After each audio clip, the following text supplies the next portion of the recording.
Salutations! Welcome to Pod Mortem.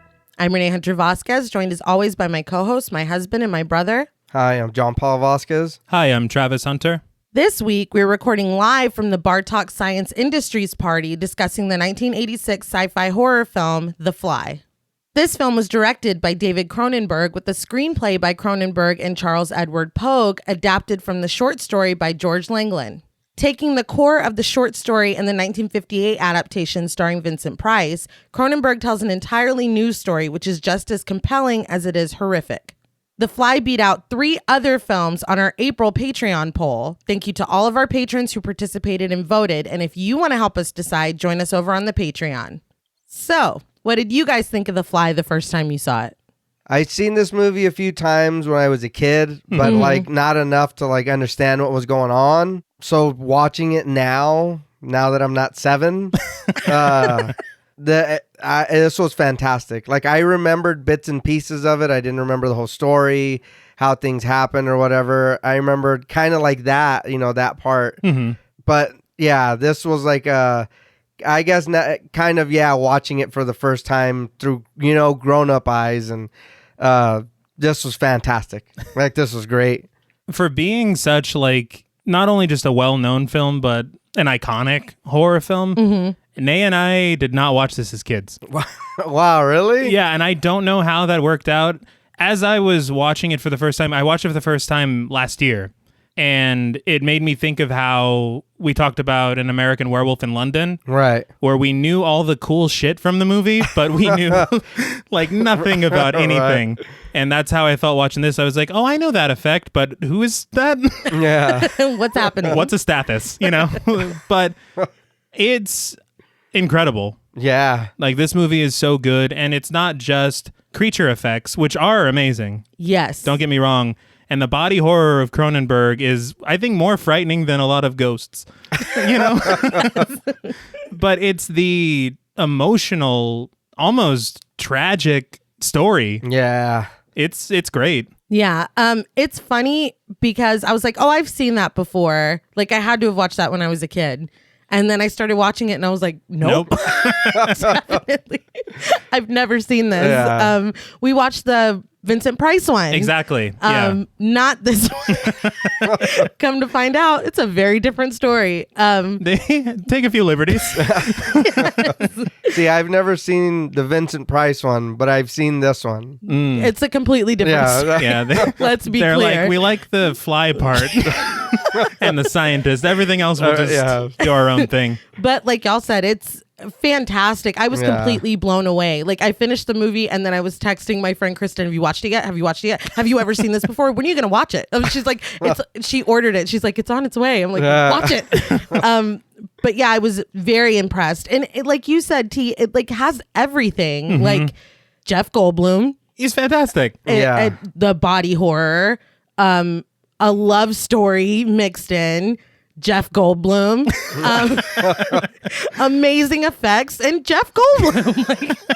It's great. I was completely blown away. And this having been made in 1986, there's something oddly timeless about this movie. It is. They use a lot of old technology from the 80s, but I'm not like we were with Scream. Yes. Somehow it doesn't dampen your experience of it. You know what? I agree with that because I didn't one time think old ass computer. I was just like, oh shit, what's he doing? That's his computer. Yeah. This is what he works with. And yes, I've accepted it. I do want to go back on what we had said a little bit earlier as far as it being an adaptation and a remake. It's very hard for me to call this a remake. I totally agree. I don't think it is a remake. Because it's so different, It's a rendition. Yes. I saw on a making of documentary that it had started as a remake. The initial idea was just to remake The Fly from 1958. So Pogue, the screenwriter, hooked up with his producer, Stuart Kornfeld, and they pitched it to Fox. Mm-hmm. And it was just going to be a remake, but with some things changed. Right. But by the time Fox agrees, I laugh because it's so funny to me because after they wrote the first version of the script, Fox was like, no, never mind. And they were like, but you guys said, and they're like, well, we'll distribute it, but we're not paying for it.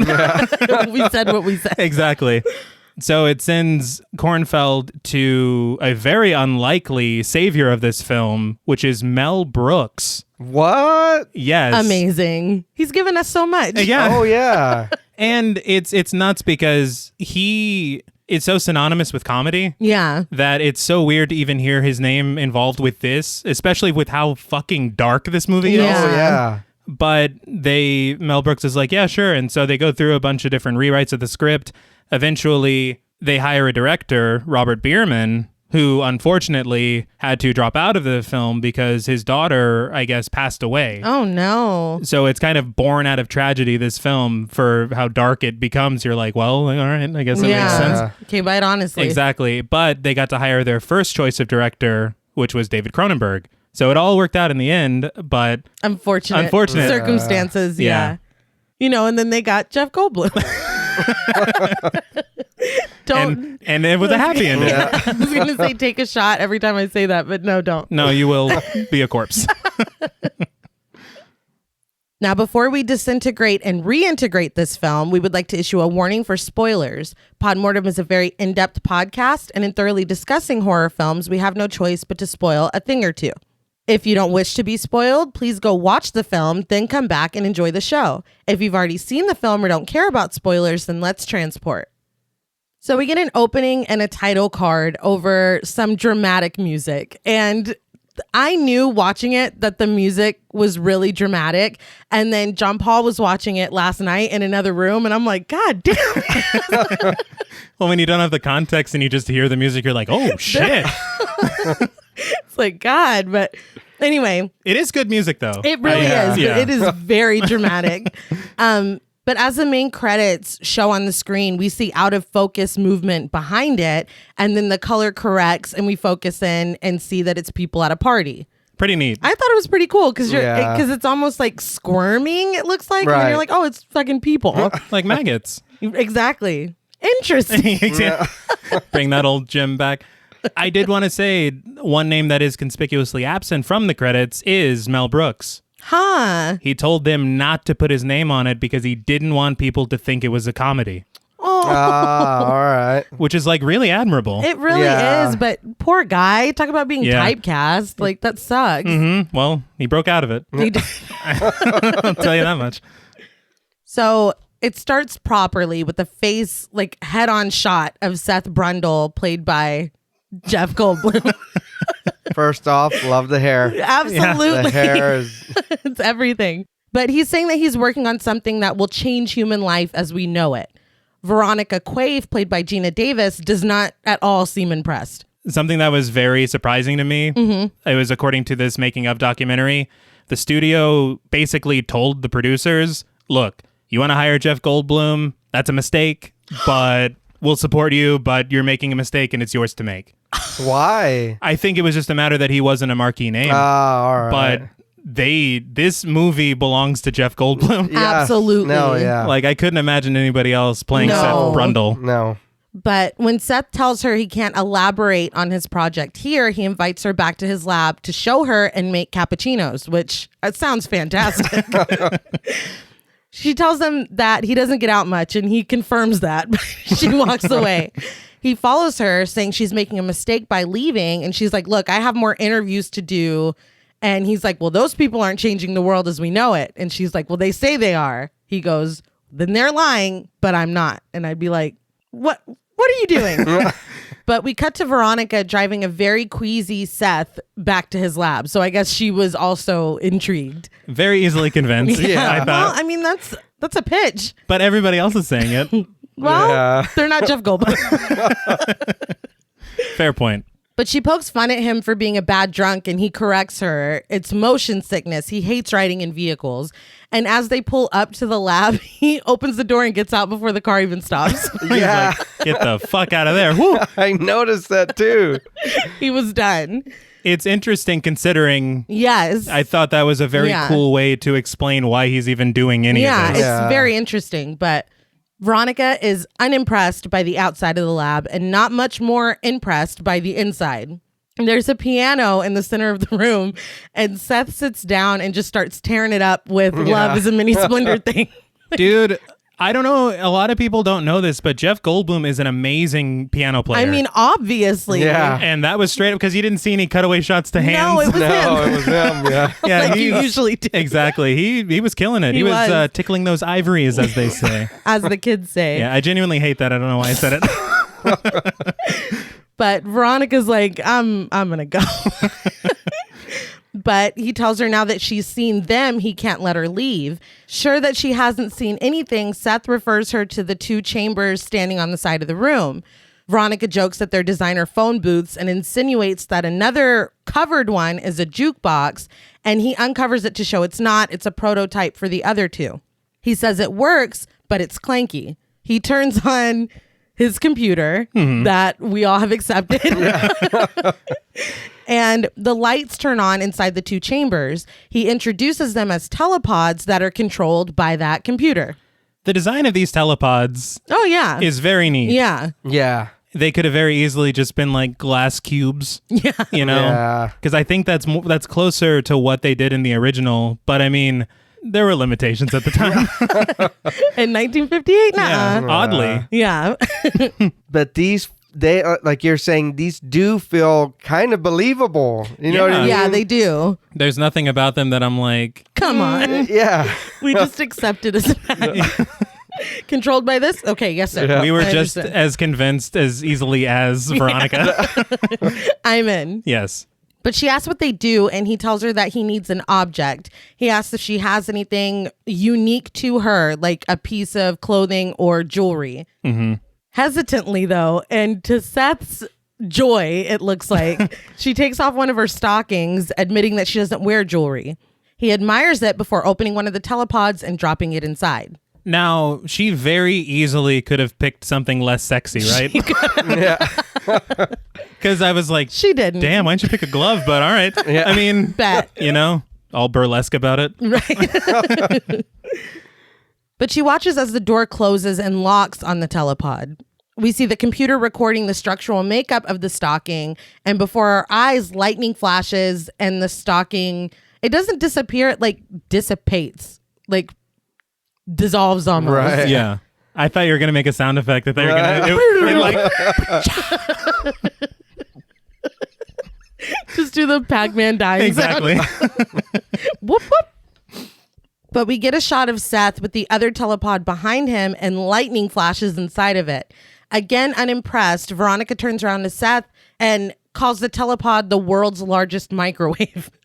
He shows her the computer that displays the message teleportation successful and leads her over to the second telepod. He opens the door and smoke comes out, but sitting on the floor of the telepod is her stocking. I thought the smoke was a nice touch.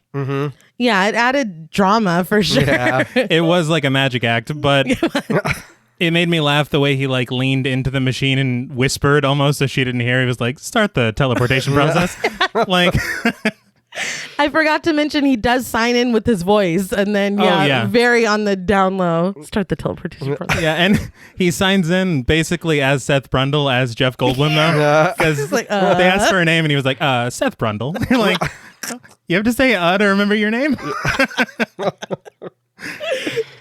Until she picks the stocking up, though, Veronica is convinced that it's a hologram.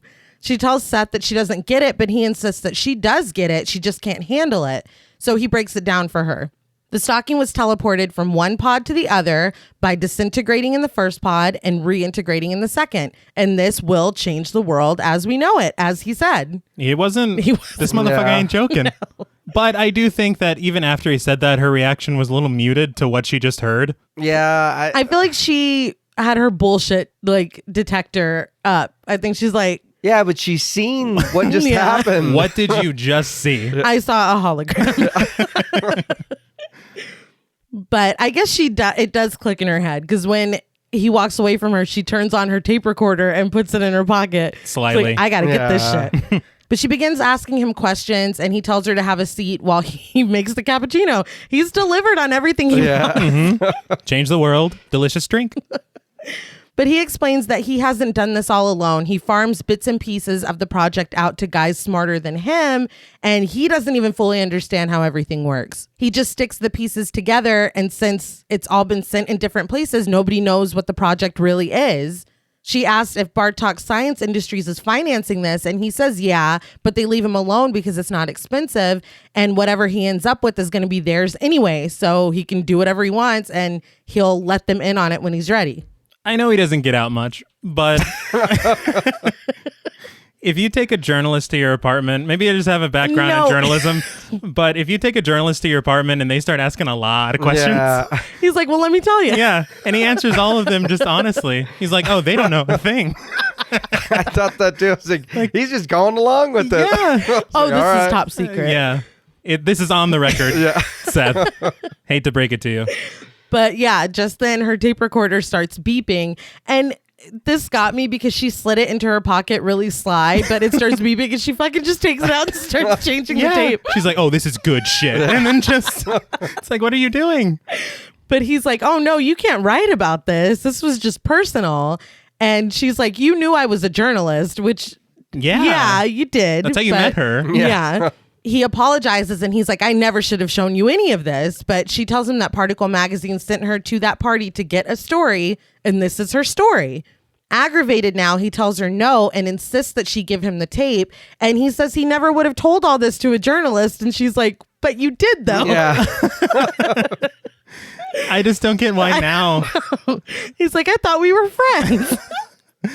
But she starts to leave and he follows her, asking what about her stocking, and she tells him to keep it for good luck before fucking leaving. Well, he shouldn't have kept it because we've seen the film. Presumably the next day, Veronica plays the tape for her editor, Stathis Borans, played by John Getz. And for the entire film, in my mind, I called him Stannis Baratheon. I did the exact same thing. If I accidentally call him Stannis, just mind your business. 'Cause that's who he is in my mind. Well, because I've never heard the name Stathis in my entire life. No. When I'm typing my notes, word is like red line. I'm like, I fucking know. Okay. I know it's not a real It doesn't exist. And if your name is Stathis, we're sorry. I'm sorry. Sorry, Stannis. But when she asks what he thinks about it, he tells her that she got conned. The 2 cabinets is an old nightclub routine. And she's like, it wasn't a routine. I saw it. Just then, the phone rings. Stathis answers and tells Veronica that the magician followed her here. Because she was like, Particle Magazine sent me. Yeah. Well, the thing was, is it's not like she heard this happen from a source. She was there to watch it. I seen it. And he's like, no, it was magic. But Seth enters and Stathis introduces himself before telling Seth and Veronica to use his office because he's got to go. It's like, okay, bye. One thing that was cool about this, I learned from that featurette, is that whenever John Getz auditioned for this role, he had a massive headache. And so when he auditioned, he played the part in a certain way. And then whenever they got on set for this scene, Cronenberg was like, can you pretend to have a headache again? And that's why whenever he's talking to Veronica, he's holding his head. That's amazing. Oh, wow. I mean, it worked. It did. Yeah. And he seems impatient. He does. Yeah. Like he's got a migraine. Yeah. He's got to go. Okay? Yeah. Use my office. I don't give a fuck. I need an Excedrin. But he makes a joke about Seth making his assistant editor disappear and then he's gone. Ha ha ha. Yeah. Oh, Stannis. Oh, yeah. It's begun early. I told you. I had to give a disclaimer because I know it's going to fucking happen. But Seth tells Veronica that Stathis didn't seem impressed, and she admits that he thinks Seth is just a con man, and Seth is like, hell yes. Yeah. It's honestly perfect. Yeah.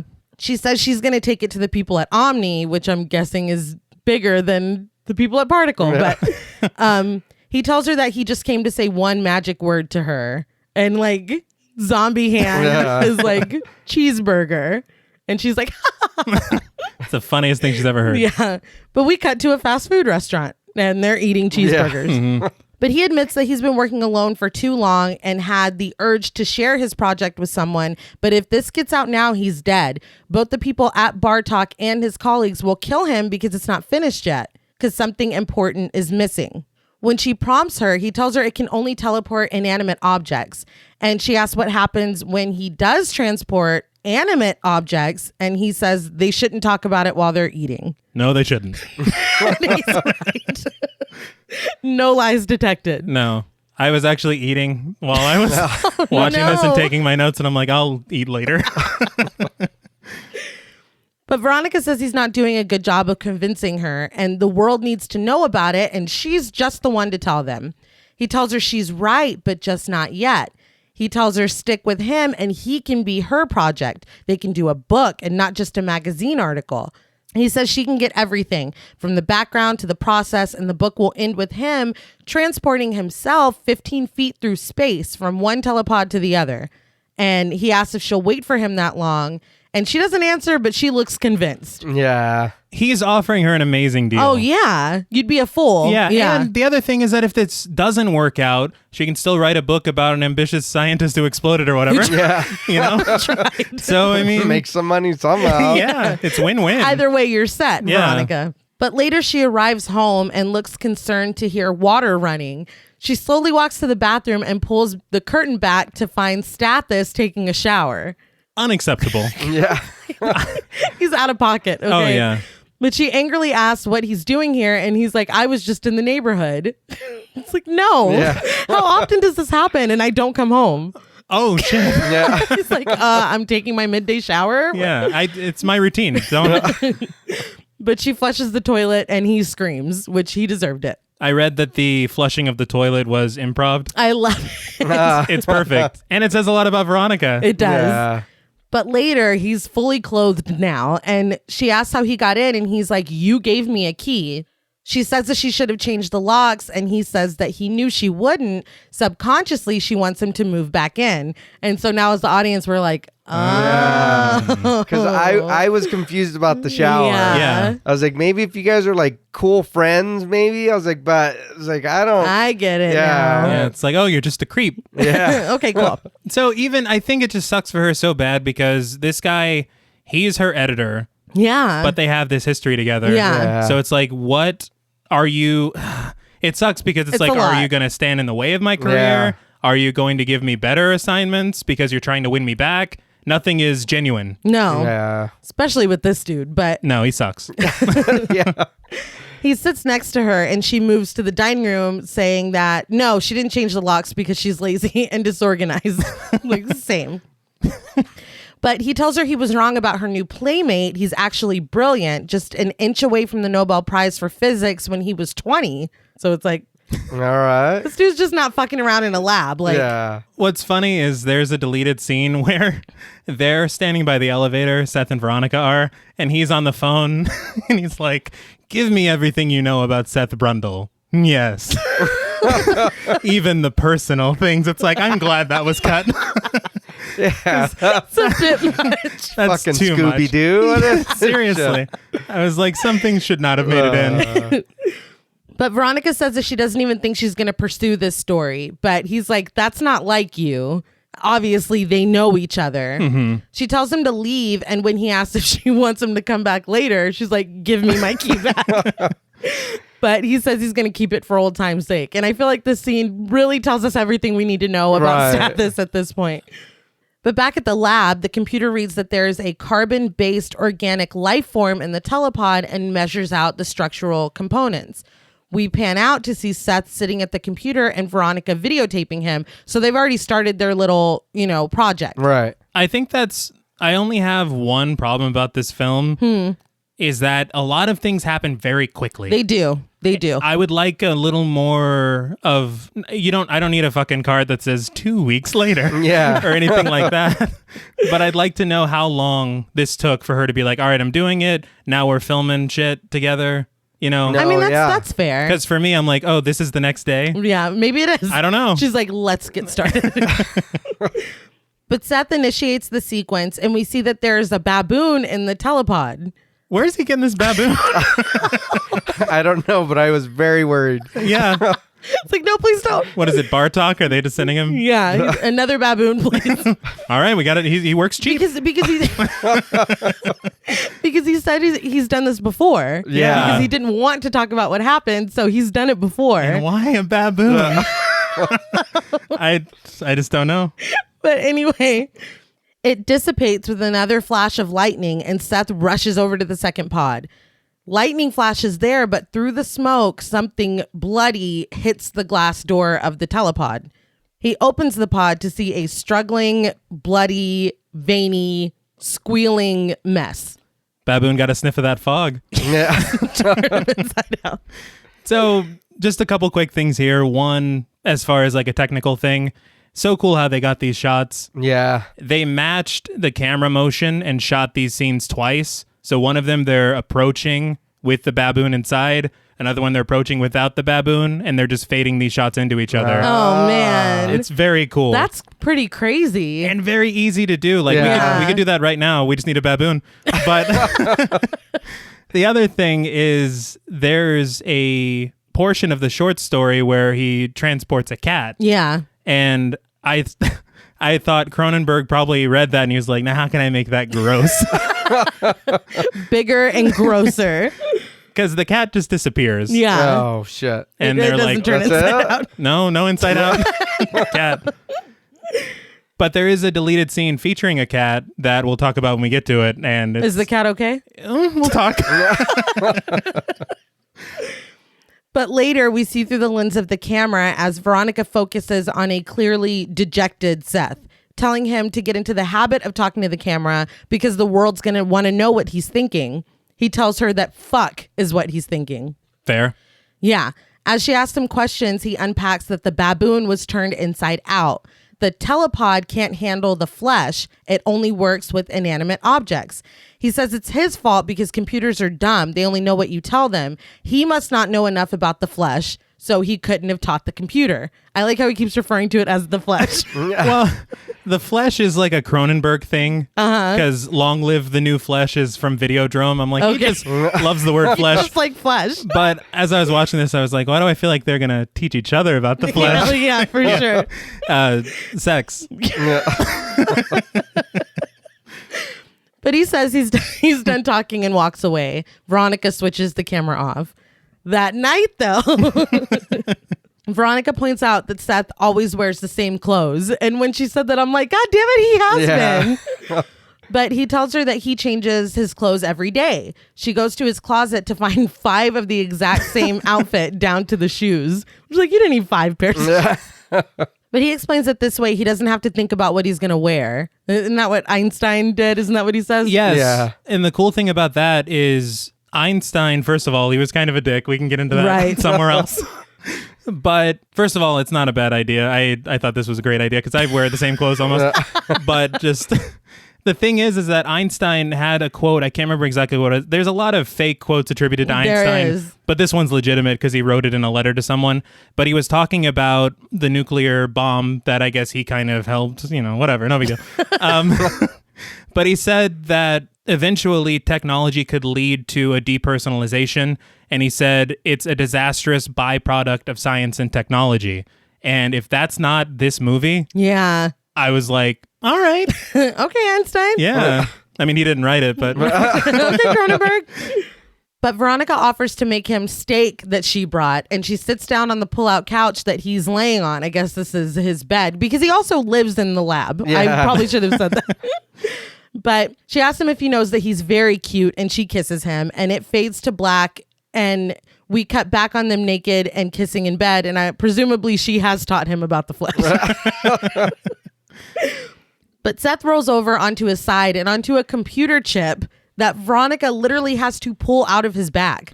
it looks very painful. It does. Yeah. He's just like, How hard did he have to lay back? Well, how hard was she showing him the flesh? No. Come on. Because Grow up. Come on. Yeah. that was like in No, him. it It was was. in his back. But I do think that's an interesting bit of foreshadowing. Yeah. Right. Like technology is it's going to be painful. To say the least. But Yeah. back to the flesh. Yeah. I do want to say this man's facial expressions through this entire movie is a movie itself. You're not wrong. Just let me see him make different faces. You know, like That's the he's whole happy. film. Yeah, Yeah. he's sad. He's just, well, how do you feel about Mondays? All right, well, I'll take it. I Take it. I do want to point out, because it is, as I said, Jeff Goldblum playing Jeff Goldblum. Yeah. But he does such a great performance as well. It's Yes. not. It's not just him being himself. No. Because there are moments that you're like, is that a tear? Who the fuck? You know, What's happening? I believe this character. Yes. It's just great. No, he seems like a real person, Yeah. like genuinely. But Veronica starts play biting him after she pulls the computer chip out of his back. And she tells him that she just wants to eat him up. well, she does also. She's like, let me put my dirty mouth on that wound. Oh yeah. What the hell? Well, That's the best thing for it. Granted, she doesn't say that exactly, but she does kiss his wound. That's a direct line. But she says that's why old ladies pinch babies' cheeks, because the flesh makes them crazy. And you can literally see the light bulb go off for Seth. Mm-hmm. And he asks if she wants to try an experiment, and she is down. But we see him cutting the steak that Veronica brought and activate the teleportation sequence with the steak in the first telepod on a plate. We see it dissipate with the customary lightning. It cuts to Seth cooking the other steak and serving it to himself and Veronica. He asks her to eat it so he can get her opinion. So we have the teleported steak cooked, and then we have the non-teleported steak cooked. Mm-hmm. She tries a bite out of the normal steak and says it tastes like steak. So he cuts her a piece of the teleported steak. Well, she says it needs some finesse. I was like, Yeah. well, excuse me, Gordon Ramsay. She's like, it's raw. But she tries the teleported steak and she says it tastes funny, even spitting it out before she decides on the word synthetic. Seth surmises that the computer is spitting out its interpretation of a steak rather than actually reproducing the steak itself, and something is getting lost in translation. When she needs further explanation, he tells her that the flesh should make the computer crazy like those old ladies, but he hasn't taught it that yet, so he's going to now. He gets back to work on the computer as Veronica eats the normal steak. It made me laugh that she pushed the other She's plate. like, no, Yeah. It's like, thanks. but this one. But I love that, because it's not something that's in the short story or the previous film. Yeah. That you're having to communicate what a computer doesn't know shit. No. Yeah. So Yeah. that's just such a cool wrinkle that they added. Definitely. But in the morning, Veronica leaves with a smile, but she doesn't notice Stath is sitting in his car watching Yeah. her leave the lab. Did you notice his license plate says particle? Yeah. It's like you're gonna use But your like- company car for stalking. Not only that, but they zoom in on it like, Yeah. who works for Particle? we knew that. That's been established. Yeah. Yeah, that was really funny to me, but not as funny as this part. Oh God. Veronica goes to a store and picks out a coat for Seth. And when she takes it to the mirror to admire it, she spots a clearly unhinged Stathis who immediately is like, I followed you here. Like he doesn't even, fancy meeting you here. But I was in the market for yeah. He says that she spent the whole night with Brundle and snatches the jacket from her, saying that he's going to look great in this. She tells him she's onto something. I'm sorry. She tells him she's onto something huge, and he asks, what? His cock? I was like, first of all, the other people in the store, I felt so bad for him. We're in public. Yeah. Well, and No. the other thing was he goes to the cashier and he's like, don't you think he'll look good in this? And the cashier's like, I don't know what a Brundle is. You know? I'm trying to work. I'm just waiting to clock out. Please Yeah, don't drag please. me into this. That would have been fantastic Oh my to God. see. What, in them public? Yeah, it's like, oh shit. See? You would get your phone. But he's and... not wrong, man. No, he is wrong. What do you mean? They're not together. They're not together. Oh no, but she's sleeping with dude. Oh, I mean, she was that showing is- him the Well, flesh, no, but that's yeah. none of his business. Well, no, of course it's not his business, but I mean, she was. He's not wrong about what's taking place, Yes. but he is wrong. is wrong about how he's going about Right. reacting No, to yes. it. But as if that couldn't be topped, he tells her she's a goddess and thanks her for making his paranoid fantasies come true before dropping to his knees and bowing to her. Yeah. You're doing too much. Doesn't need to get so theatrical. He's very weird. I don't know what the fuck. But she walks away telling him that they've broken up and she can spend the night wherever she wants. And in my favorite move, still buys the coat. She's like, Yeah. I'm not fucking. Oh no, yeah. This coat's great. I came here for this jacket. So So now we're back at the lab, and Veronica records on her camera as Seth nervously chews on his nail, and they're teleporting another baboon. Which you should probably stop giving him baboons. dude, I'm like, how many baboons must die for you to look fly? But the door to the second telepod opens and the smoke pours out as we wait in anticipation. Finally, the baboon runs out and jumps into Seth's arms, who says it's time for champagne. Veronica looks amazed, and Seth and the baboon hug, and it was adorable. Yeah. That baboon loves Jeff Goldblum. I mean, Yeah. obviously. Because I'd be afraid it was going to rip my fucking face off. But he just hugs him like it's nothing. Literally Yeah, a like hug. nothing. Like, it was adorable. I read that on IMDb, I guess Jeff Goldblum, because he was so tall, Yeah. kind of asserted his dominance as the alpha male. And so the baboon was like, no, he's cool. Right, He's we're fine. cool, we're all right. Yeah. But good for him. Very cute. But later they pour champagne and Veronica tells him he's done it. He'll never have to get car sick again. And he expounds on that. Or air sick. Or seasick. Which, I mean, He's did. right. Yeah. You are changing the game as we know it. I thought it was cute because she said, or tricycle sick, Yeah. which called back to the story he told in the Yeah. car. Yeah. I was like, Very cute. they're becoming a couple. But they kiss, and he says next he's going to send the baboon in for tests to make sure he's really okay, and that it could take weeks for them to come back. Veronica proposes that they go on a holiday like an old married couple for those weeks. And amazed, Seth is like, is this a romance we're having? And Veronica says it could be. So Seth gets up to order Chinese food, and they're going to have this romantic dinner. As he dials the phone, Veronica notices a packet from Stathis on top of the piano. Seth says that someone had slid that under the door, but she opens it to find a mock-up of a magazine cover with the drawing of Seth and the title Teleportation, a Reality. No, I'm like, was this a threat? Because he went through a lot. Yeah, 'cause That picture looked cool. it did. He had to go to the art department. He's like, look, I need to piss off. It did. But make it look good. Yes, because we might run with it. Right? I don't know. But Seth is like, what's going on? And she tells him it's just personal bullshit. He's like, aren't old married couples supposed to share their personal bullshit? Which, yes. Mm-hmm. And she's like, don't rush it. So I'm like, bitch, Yeah. It's like, we're just about to have Chinese we're food. having a Yeah. romance. Yeah. Well, she did say maybe, No, but it which was I'm like, it didn't you guys wasn't, already been? Yeah, right. it wasn't maybe, it was maybe. It was like, it was cute. She's like, look, maybe. All right. I'm not committing to shit. Yeah. Don't push me.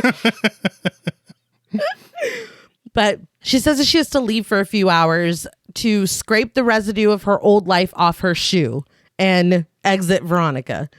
At the magazine, she confronts Stathis with, the packet that Yeah. he made. And Stathis is like, well, I decided to trust your journalistic instincts and work on the story. And it's like, you motherfucker. But she tells him it's her story and not his. And he's like, I'm the one that sent you to that party, so it is mine. She's like, fuck. Well, but that's not true. That's not how journalism works. It is today. But he tells her he's dug into Seth's background to find out that he's been working on this for 6 years. She tells him that she's the one that's right there in the middle of it and the only one with all the information. He's like, look, just keep me informed, as a friend and Yeah. a professional confidant. We are not friends. Like, do you not remember the clothing store? That was this afternoon. No, we're literally acting like that didn't happen. Yeah. But he says he just doesn't want her gone from his life. So she reluctantly agrees. But then he's like, how about we just have some, sex, like for stress relief? I guess he had to try. I don't know what the fuck. It's like, dude, are you for real? Shoot your shot, Yeah, Stathis. He tried it. Don't. She says, she calls him disgusting and then Well, she yeah. leaves. Which, yeah. But he said something like, well, you gotta. I was like, what? No, you don't. He's just the worst. And he keeps reminding you that he is. Yeah, he does. But back at the lab, Seth is drinking champagne and he works out that residue means old boyfriend and old boyfriend means Stathis. He paces around monologuing and drinking, and we see that he's talking to the baboon.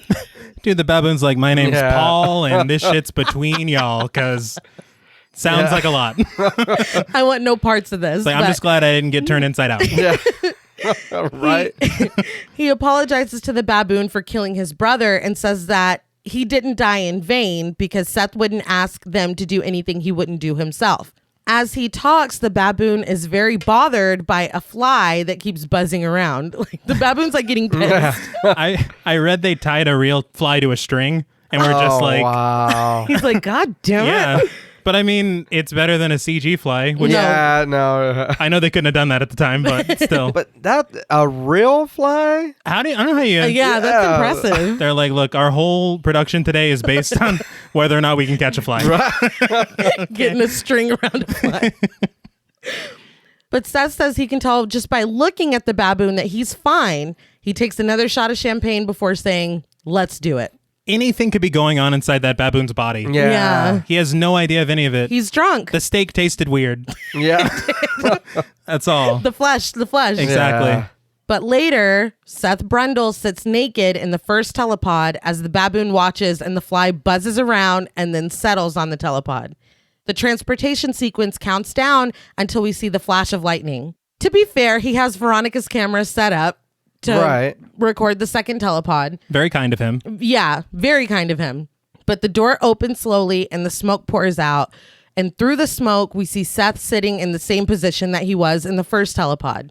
He exits and the baboon jumps into his arms. Like, oh, thank God you're okay. Yeah. I thought it was odd if she comes back right now to find you Yeah. naked, holding a baboon. It's a little strange. It's not what it looks like. She is a journalist. She's going to have a lot of questions. Yeah. So But he asks the baboon if he's different and laments that it's just too bad that Veronica missed it. The computer flashes, teleportation successful. So I understand that he's drunk and he's hurt, but from what I understand, he's known her for maybe a week and he's going to jeopardize 6 years of fucking research. Well, in his mind, he's done it. Like they were celebrating. He did it. And I feel like he was so closed off socially before Veronica that this is not just, oh, I've known this girl for a couple weeks. I feel like this is a thing. Like he's all in. He got bit by the love bug, Right. the love fly. Yes. I think that's the only thing that I think you said earlier too at the very, very top of the show is the time. Yeah. Like it's really weird. I mean, hell, maybe they've been working on this for 6 months together. Yeah. Well, You don't and know. then him wearing the same clothes doesn't help. No. So you know, That's true. But that night, Veronica returns back to the lab to find Seth asleep on that pullout. She wakes him and he immediately tells her that he went through. She's astounded because he hadn't tested the baboon yet, and he admits that he was drunk and upset. I was like, all right. Respect the honesty. Yeah. He moves away from her and asks if she's sleeping with Stathis and tells her that he was so upset because honestly, he got jealous. She tells him that Stathis is an old boyfriend. She was a science major and he was a teacher at her college who got her into journalism. It's gross, man. Yeah. Very gross. But she says he has nothing to be jealous about. Well, being into science isn't gross. That's not what I'm saying. Ew. I'm saying He was a teacher. Yeah. the abuse of power. Right. It's Science is it's awesome. criminal. Yeah, science is great.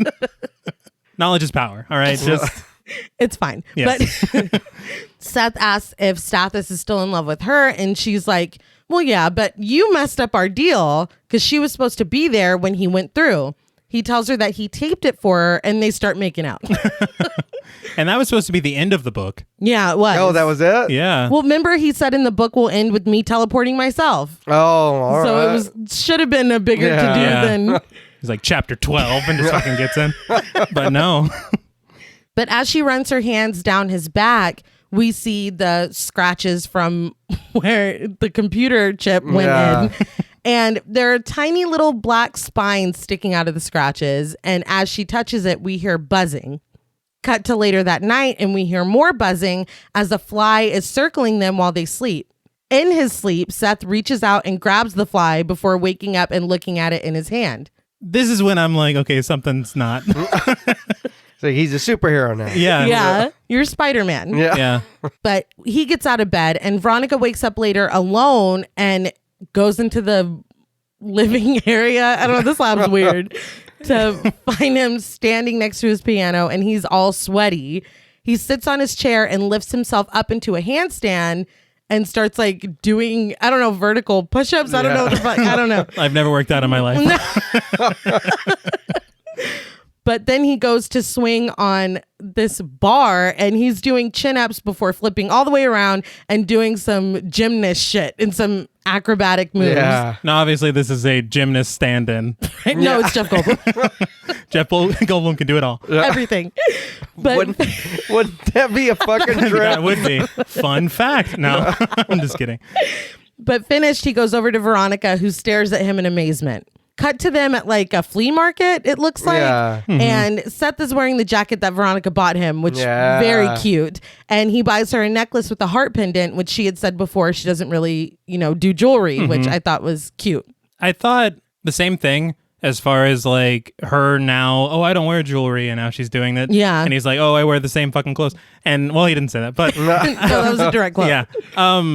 I read this review from Victoria Potenza. She kind of like analyzed the film. And she, of course, this film is about transformation. Yeah. But it's also about transformation in the realm of relationships. Yeah. And this little moment is so important. But I just wanted to... No, I totally agree. And I'll talk more about it later because I have a whole speech prepared. Right. Okay. Little subtleties like that, because in another movie I feel like she'd be like, you look good in that jacket or something, you know what I mean? But no, for you you bought this. I bought it, yeah. But yeah, I appreciate that. But cut to them at a coffee shop, and while Seth is adding an appalling amount of sugar to his cappuccino, he equates the teleportation process to putting coffee through a filter. The process purified him as he went through, allowing him to realize his actual potential. He takes a sip and adds even more sugar. He's freaking out. Yeah, it's like, not sweet enough yet. Yeah. She makes a joke about him taking coffee with the sugar, and he barely acknowledges it. He's like, huh, and continues to say that he realizes he's never given himself a chance to be himself. Now that he's completing his life's work, he can finally be his real self. And he's like pounding on the table, talking louder and louder, explaining that the molecular disintegration and reintegration makes a man a king. I'd be like, you need to chill. Yeah. I don't know if it's the sugar or what. This is a lot. He says he's felt amazing since he left the telepod, and then he calls the server over to order a cannoli and just keeps ranting. The funny thing about this scene is I saw in that featurette that when he's talking about the stuff at the beginning of that little thing, that's the script. But as it continues, it's just Jeff Goldblum. You can feel it, man. You can, because he's just so into it. But the thing is I'm like, how did Gina Davis, knowing that the script is done and he's still going, how is she not busting out laughing right now? Because he's like, the disintegration, the reintegration. I'm like, you're not. It's a lot. That's funny. But we cut to them showing each other the flesh in the lab. Veronica, exhausted, asks him how he can keep going because they've been at it for hours. He says he's not ready to stop and just keeps kissing her. She moves from on top of him, and we see that his face is a little splotchy. Yeah.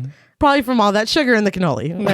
It's probably fine. That's the only thing that could cause. But her fingers find that spot on his back again, and now it's long black hairs that are coming out of it. And she asked what it is, and he rambles about growing body hair as you get older. And he's panting, and she gets up, and the look on his face is like scary. Yeah. I don't really know how to describe it, but it's like, this is not the dude that we've known the whole movie. Like he looks creepy. But she gets up and finds a pair of scissors in the kitchen. He puts on his underwear and follows her, taking a container of ice cream out of the freezer. Now, in this shot, I don't know if it was just me, but it looked like the hair was gone from his back. I didn't even look. It may have been. It probably was. Yeah. He's walking to the fridge, and I was like, didn't we just see those long-ass hairs on his back a minute ago? Like a second ago, and that was it, and it's gone. I was focused on his face because of I was like, is he going through puberty? What the fuck? But because I mean, his face. Yeah, he's only got one thing on his mind. His face is patchy as shit. So I'm like, something's going on. But I missed the back. That's funny. Well, anyway, it's just a trick of the light. It was still there. It's fine.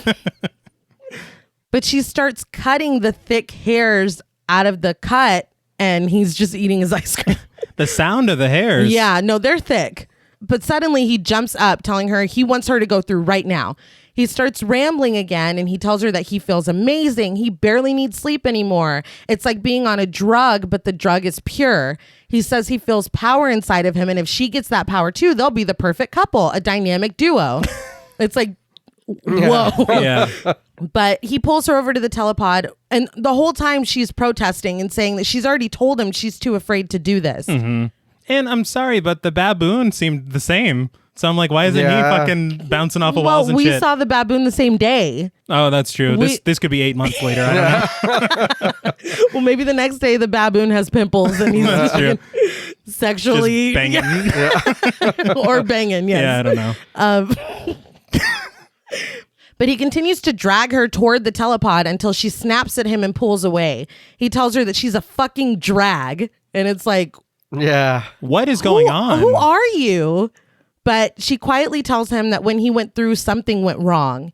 He begins to dress and tells her nothing went wrong. If she doesn't want to be a part of his dynamic duo, he'll find someone else who can keep up with him. Which I was like, oh, damn. Mm-hmm. But he tells her she's just afraid of being destroyed and recreated in the plasma pool, which I am. Yeah. I'm very afraid of that. But he says that she thinks she's the one who woke him up about the flesh, but her understanding of the flesh can't penetrate beyond society's sick, gray fear of it. He continues to rant, saying flesh about 800 more times. Cronenberg loves the flesh. That's all I know. And then he storms out angrily, leaving Veronica in disbelief. And we see him leaving down the hall. He jumps to hit a light fixture. Yeah. I was like, why did he run like that? What the fuck was he talking about? It's too much energy, man. It's a lot. Now, it's all that sugar. His monologue is very interesting to me. It is. About the plasma pool. Yeah. Like, there's stuff here that I'm not smart enough to get. And this is totally unrelated to anything, but flies have great reflexes. They do. They're very strong for how small they are. Interesting as well. Also, they do it a lot. But the interesting thing about flies, which has nothing to do with this here, right? Female flies will have sex the one time. Male flies will do it with whoever is, around. So and they have almost an insatiable appetite, but it has nothing to do with this. No, it's just Can very. You focus? I'm sorry, I just love flies. But back to the film, I suppose. It's very bad and mean that he's wearing the jacket she got him to go get some strength. Yeah. I'm saying the disrespect. And he didn't even put a shirt on. No shirt, nothing. See, I won't need that. But we see him walking down the street wearing the jacket, eating a candy bar.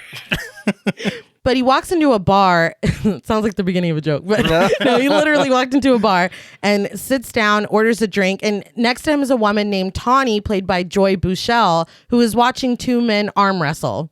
She tells him that she hopes one of them wins because that's who she likes tonight. And he's like, well, I like you tonight, so maybe I should play too. When one of the arm wrestlers comes over to tell him to leave, he bets them $100 that he will beat one of them. Yeah. He puts down the 100 and says if he wins, he gets to take Tawny home too. And when she gets offended, the arm wrestler's like, this is easy money. Yeah. Just chill. And at no point is she like, your face looks terrible, mister. Okay? Yeah, because his face looks even worse now than it did at the lab. But I'm sure it's fine. Oh, yeah. They sit down after making fun of him for eating chocolate bars, and the wrestling begins. His skin, again, in the light, when it's real bad. But the tension and the music mount as everyone watches. The wrestling goes back and forth, and the hands, I guess, are very sweaty. Okay, I have something about that.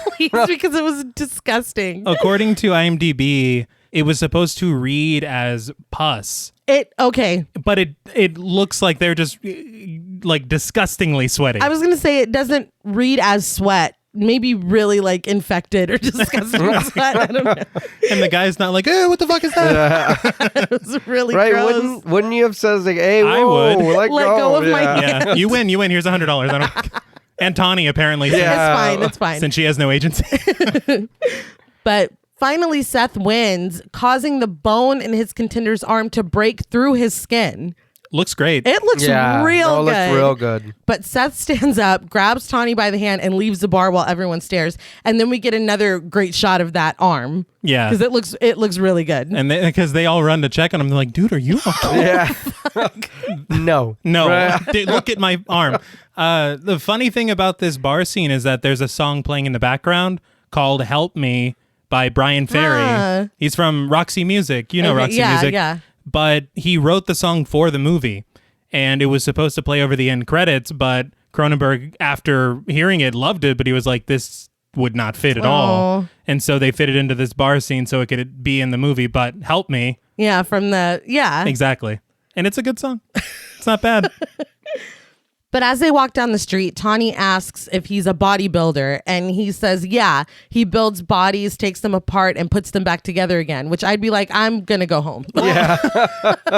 I don't know if it's appearance and dialogue, but he's giving off some Richard Ramirez vibes. Yes. But she's down. She's like, all right, shit. She's like, wow, that's cool. I've always wanted to build a body. Awesome. But he asks if she wants to go back to his place, and she agrees, but asks if they can go to some more bars first. And he's like, yeah, like whatever. As long as there's more sugar there. Do these bars sell candy? But in the early morning hours, they pull up in a taxi to the lab. Again, he looks even worse than we just saw him looking on the street. They start up the stairs, and Tawny sits down on the stairs, already tired because there's not an elevator. And Seth carries her the rest of the way, and she's like, oh, like just amazed by it. Wouldn't you be worried? This dude looks bad. Then he's like taking you deteriorating to a warehouse. Yes. This is where I live. A warehouse? That's where you live? Okay. This is all very concerning. Yeah. And he just broke some dude's arm. Yeah. But we're not talking about that. And felt nothing. Yeah. Like, let's get out of here. But once inside, she sits in a chair naked, except for her jacket, facing the second telepod. Seth comes out of the smoke once the door opens, very naked and very sweaty. And I'm just like, this is just your thing now. Like, you just be going through, like, it's nothing. He's like, I need more power. Yeah. But she asks if he's a magician, and he says yes before descending on her. And we get a shot of the thick black hairs sticking out of the cuts on his back again, which is like, this shit is not going away. Right. In the morning, they sit on Seth's pullout, and he tells her that it's her turn to go through now, which I'm like, wait a minute. We never talked about this. You already won me in a bet that I didn't agree to. But he says it'll make her feel sexy, and she says she already feels sexy. She doesn't want to do that, which I wouldn't either. No. But she offers him an alcohol bath, pouring some of her drink on his back, and he's fucking not down with it. Well, it burns. Yeah. He smacks the glass out of her hand and says that it hurts. But she tries to massage his back anyway, and he's like wincing the whole time. Yeah. It's like Buster on Arrested Development, all his massages. Like, just squirm away. Like, oh, yeah, he's not into it. But he grabs her by the arm and drags her toward the telepod. She tells him she's afraid, and he says not to be. But suddenly, in their way, is Veronica, who tells her, no, be afraid. Be very afraid. Amazing line. Chef's kiss. The crazy thing about the line is that, according to IMDb, it was Mel Brooks that came up with it. And Mr. Funny Man. Yeah. It's crazy because that's where this line originated. And you've heard it everywhere a million times, but you'd never be like, no, this is Cronenberg's The Fly. No, you wouldn't. But Seth introduces Veronica as his mother, which, motherfucker, like, oh my God, she's way fucking cooler than me, man. I would have, but she just looks defeated instead of being like, you know what, fuck you. I'd be very upset. But Tawny's like, I'm not into the whatever the fuck y'all got going on. I'm not into it. She gets her clothes and leaves. And Seth asks Veronica if she's jealous. She tells him that everything about him is changing. He looks bad. He smells bad. And he's like, I've never been much of a bather. She's like, you knew that when you met me. That's not what this is. No. But she tells him that she took the hairs from his back to get analyzed. And Seth starts getting real cagey and picks up a chocolate bar and starts eating it. But she says that the lab tech had trouble getting results from the hairs, but finally came to the conclusion that they're definitely not human. In fact, they're insect hairs. What? No shit. Interesting. But he tries to dismiss her, and she points out that there are even more on his back now and that his face looks awful. Yeah. Can we address the elephant in the room, please? But he yells at her that she's just jealous. He's become free, and she just can't stand it. She tells him he's sick, and to prove that he isn't, he starts punching holes in the wood frame of the door. Yeah. Doesn't work. I am not put at ease. This looks like something a sick man could do. Bah, bah. Yeah. It's like, it does. But he grabs Veronica and physically throws her out, closing the door and telling her not to come back. Veronica sobs as she leaves the building. Back inside, Seth inspects his face in the bathroom mirror. He's like, I do look like shit. but those thick black hairs are growing like sporadically now on his face. And he takes an electric razor and tries to shave them, ends up hurting himself and throws the razor into the bathtub where it shatters and breaks. There's something amazing about the shot of that razor Like shattering. I don't know. I just thought it looked really cool. But he looks back at his reflection, chewing his nail again, and the nail comes off in his mouth. He looks at his finger in disbelief and squeezes the tip of it, causing liquid, I guess you said the pus? I guess so. To shoot out and hit the mirror. He starts to clean it up, but stops and examines his middle finger. As the liquid oozes out of his fingertips, he pulls the nail off of that finger too. Shocked, he sits down on the rim of the tub and is like, am I dying? Which I would also be asking myself. But I wanted to point out the subtlety that Seth has been chewing his finger for the whole movie.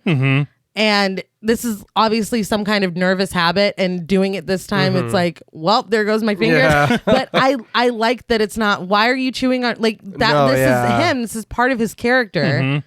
And I think that to that point, it's so interesting to have this thing that he's done for so long that you're like, that's Seth. Yeah. And then when this happens, you're like, does that mean he's losing Himself. Exactly. Yeah. And I'm sorry, dude, but at this point, I'm like, okay, I can already tell if this is the fucking chapter 2, the bathroom scene alone is hard to watch. It is. Right. What are we getting into? Well, honestly, I'm glad you said that, because this really feels like a point of no return in the film, because it's like, shit, Uh-oh. we already see that things are getting worse Right. on him just looking at him. So, Buckle yeah. up, folks. I'd probably look for some help at that point. Yeah. Yeah. He's like, something's wrong with my hand. He's just like, huh. He goes, I'll keep this in-house. Yeah. We don't need to. No. No. But now wearing gloves, Seth uses a computer to analyze his transportation sequence. The computer finds a secondary element in the statistics that it's been running. Seth asks, if preliminary element is Brundle, what is the secondary element? The computer responds that the secondary element is not Brundle. Thanks for all your help. No shit. So he programmed the computer to be vague. Yeah. Fantastic. Seth chews on the tip of his gloved finger as the computer runs pictures of the elements involved in the transport. We get human tissue and features until there start to be pictures of things that aren't human. The computer finally puts together a representation of a fly. I know, right? I leaned in. I was like, wait, What? what could it be? But Seth asks the computer, if secondary element is fly, what happened to the fly? The computer responds, fusion. Seth tries to clarify, assimilation? Did Brundle absorb fly? The computer's like, nah, son. Negative. Fusion of Brundle and fly at molecular genetic level. Seth's eyes widen as realization finally washes over him, and then it fades to black. So it fades to black like a made-for-TV movie. Like we're going to go to an ad break. But at this point, am I wrong in just saying I would just fucking swan dive out that window? I mean, that would probably be my first instinct. Like, well, Yeah. it was a good run. yeah. I mean, look at me. My fingernail came off. This isn't good. But I mean, he is a scientist, and scientists like to solve problems. And I feel like this is what gets us through this, is his ability to almost compartmentalize and look at himself as part of the project now. Like, we got to fix this. Yeah. What happened? How do we, it's not, I'm a fucking and such a shift from the short story in the original film, because dude just becomes a fly. Yes. And he speaks in a series of knocks. And so there is no character here for you to be, for him to be like, I think I'm a fly, and talk and think about it. I like your impression. Oh, thank you. But the short story still is very creepy in that he Yes. can't, it's his wife. He's trying to explain to her what's happened, and, kind of sends her on a quest to find this, because part of him, his head and his arm turned into a fly, and the Right. fly has a human head now.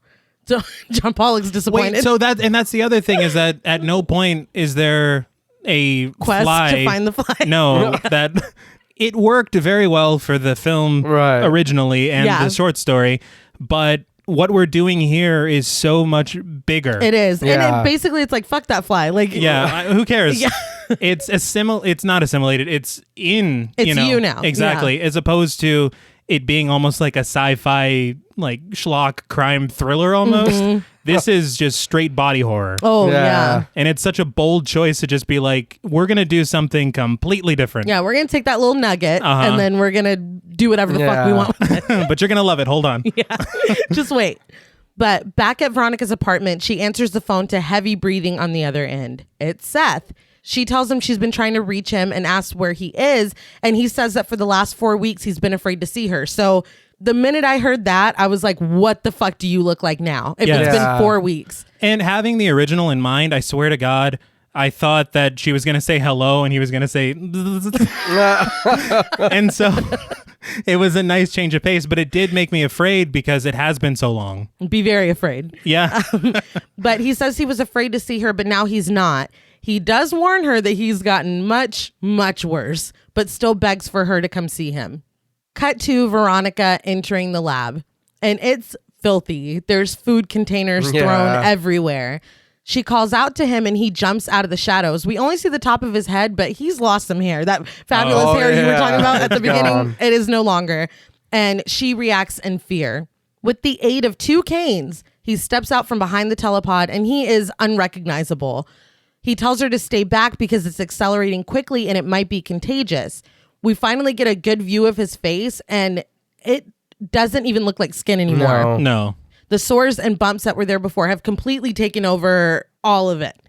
He recites there was an old lady who swallowed a fly, perhaps she'll die. He finally explains that he was never pure. There was a fly in the telepod the first night that he went through. The computer got confused and spliced their genetic sequences together.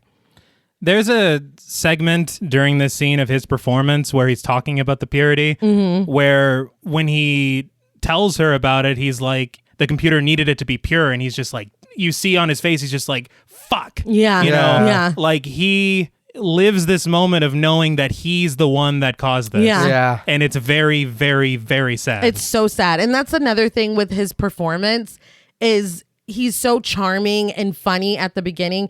This scene, it's like heartbreaking seeing not only physically what he is now, but emotionally like where he's at. It's like, it's heartbreaking. And it changes everything because for me, initially, I was like, this movie is going to be about technology dehumanizes us. Yeah. But when you get to this scene, you're like, oh, it's about disease. Yeah. Oh, it's yeah. about, particularly in this part of it. Yes. Like, the parallels are very, very obvious.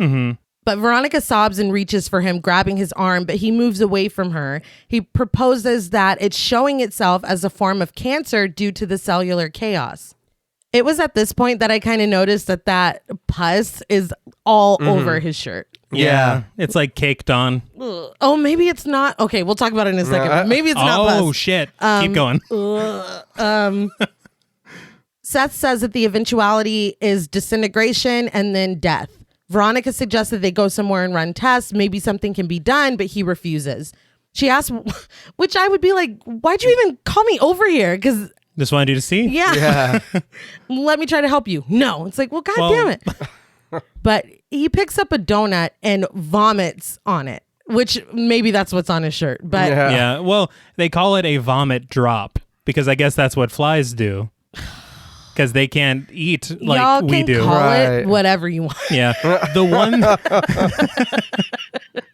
one thing I am thankful for is I can't remember some science article, but every time a fly lands, it takes a shit. And I'm so glad. I thought it vomited every time it landed. It's both. Oh, Lord. So I'm glad that they left that part out. They didn't do that. But when he sees her repulsion that he just threw up on this donut, he drops it and he's like, oh yeah, that's disgusting. Yeah. That made me, I'm like, okay, there's still some Seth in here. Yeah. But then he nervously fiddles with his ear and then his ear just fucking falls off.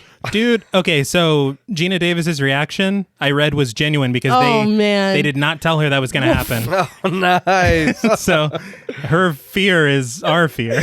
I mean, but he tells her that he's scared and she hugs him and he begs for her to help him, which like this is true love because he's got vomit all over him. Yeah. And she just hugged him. But back at the magazine, Stathis's advice is to just not go back to Seth.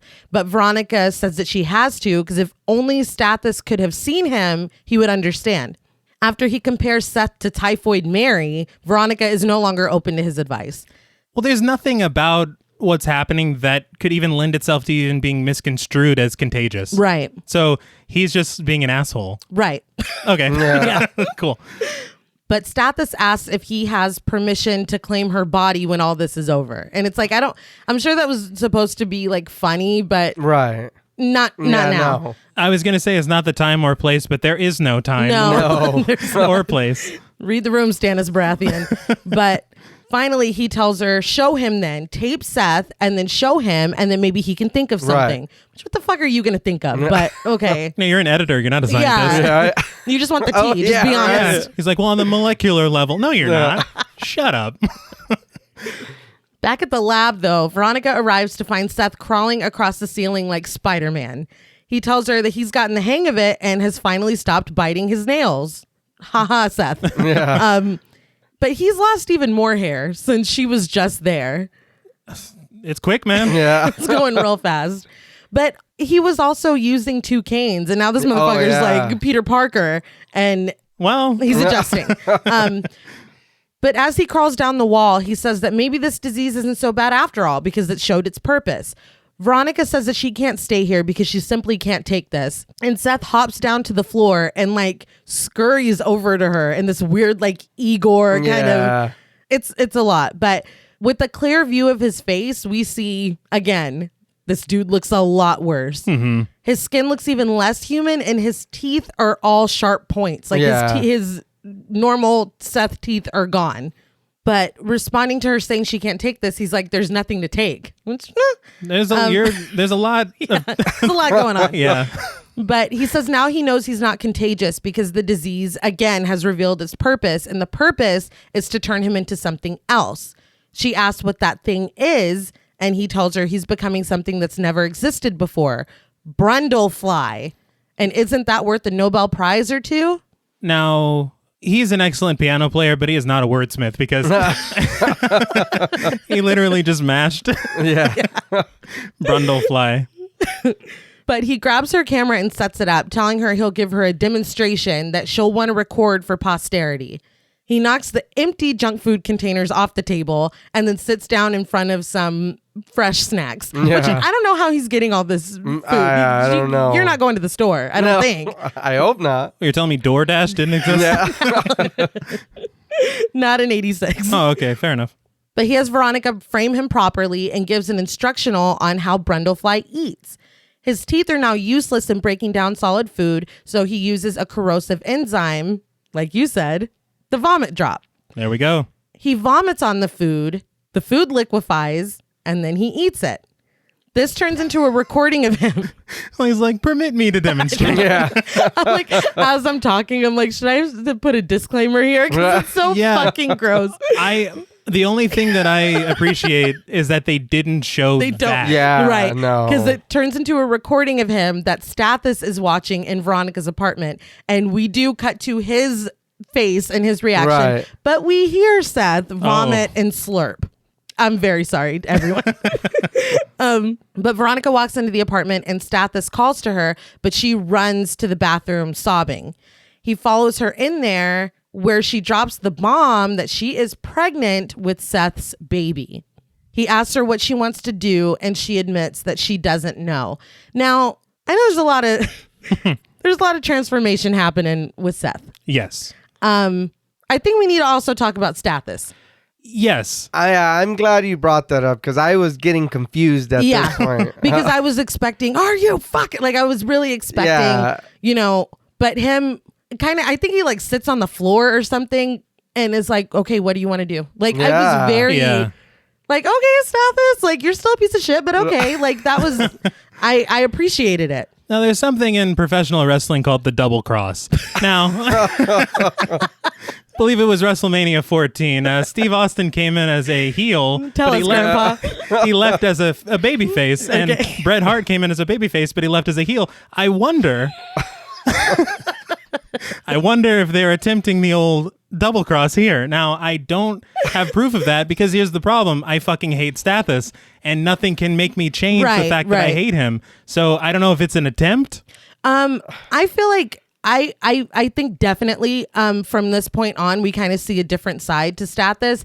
And I have more points on that later. But I do appreciate it because I feel like up until this point, you're like, oh, Stathis is the villain. Yes. And then you're like, we'll talk more. Talk more.